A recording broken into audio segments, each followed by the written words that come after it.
Près de 50 tonnes de débris spatiaux s'écrasent chaque jour sur Terre. Si certains débris se désintègrent discrètement dans l'atmosphère, d'autres offrent un splendide jeu de lumière.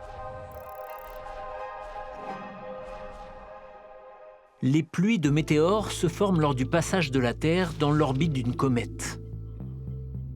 Au cours de leur voyage, les comètes laissent derrière elles une traînée de roches, généralement de la taille d'un galet ou de grains de sable, mais parfois beaucoup plus grandes. Chaque année, la Terre traverse ces traînées de débris, connues sous le nom d'essaims de météores, et notre ciel est alors parsemé de corps rocheux. Les débris fusent à travers l'atmosphère terrestre et génèrent une grande quantité de chaleur par friction avec les particules d'air. Cette chaleur vaporise et illumine les débris pendant leur chute, créant des filets de lumière dans le ciel, plus connus sous le nom d'étoiles filantes.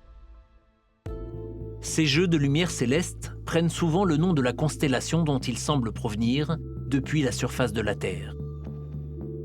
Les pluies de météores qui semblent tomber de la constellation Persée sont appelées les Perséides, et celles en provenance de la constellation des Gémeaux, les Géminides.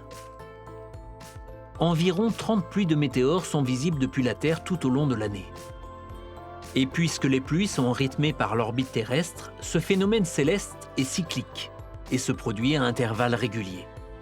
Par exemple, les Perséides se produisent chaque mois d'août et les Géminides chaque mois de décembre. Depuis des millénaires, ce spectacle force l'admiration et l'étonnement. Dans la tradition chrétienne, les Perséides symbolisent les larmes d'un saint, Laurent de Rome, exécuté au mois d'août de l'an 258.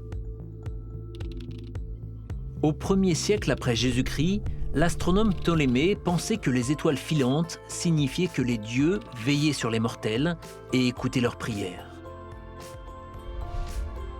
Que ce soit pour faire un vœu ou contempler le ciel, les pluies de météores témoignent de notre place au sein d'un cosmos splendide et dynamique.